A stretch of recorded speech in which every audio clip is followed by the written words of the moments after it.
Guests are added to your Notion workspace at page level. This means if we want to invite a guest to a page, what we're going to do is first locate that page. Then we're going to come to the top right-hand corner where it says share. Click here. And then what we can do is invite our guest by email. Next to that email, you'll see a drop-down with different permission levels. Full access, can edit, can comment, and can view. There is also an additional option on database pages that allows you to share with can edit content access. So full page means they have access to the page, they can edit, comment, they can also share it externally using the same method that we're doing right now. Can edit allows them to edit, make suggestions, comment, but they cannot share it externally. Can comment means that they can click on the page and they can leave a comment here or at the top of the page, but they can't edit the content itself. Can view means they can only look at the page, but they can't make any edits, suggestions, or comments. Thinking about can edit content on databases, this means they can add and edit the content in the database, but they cannot edit the structure or the views of the database. Once you have chosen your preferred access level, you can go ahead and add a message alongside your invite. Then you just select invite and you'll see that individual or chosen individuals will be added and they've got this yellow guest tag associated with them. They are going to receive an invite that looks something like this, and all they have to do is select accept invite and then log into Notion with the same email that you used to invite them with. Now, one thing that comes into play here is Notion's cascading permissions. Now, we shared this page with can view access.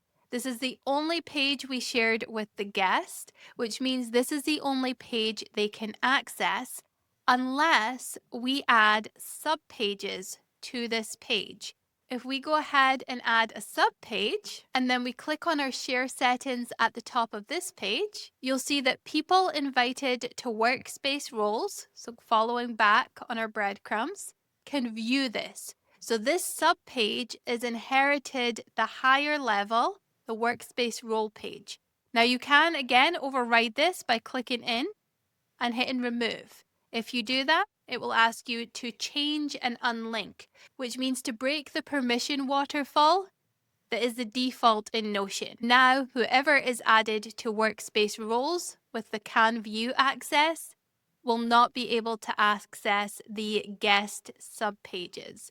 Only those who have been given higher level permissions, such as the people in HQ, so team members, will be able to access the subpages. Now, when it comes to managing guests in your workspace, it could be a lot to go into each individual page to see who has access to what, especially as you start inviting multiple guests. So at that point, you share the guest invite on page level, but managing it, we'd come into settings, go to the people tab, and then under this guest tab, the second one here under people, we can see all of the guests in our Notion workspace and we can see what they have access to. And from here, we can either click into the page or we can click on the three dots next to this guest and either upgrade them to a member or remove them from the workspace. If we click remove, it will ask us to confirm and they will no longer have access to that content or any area of our workspace.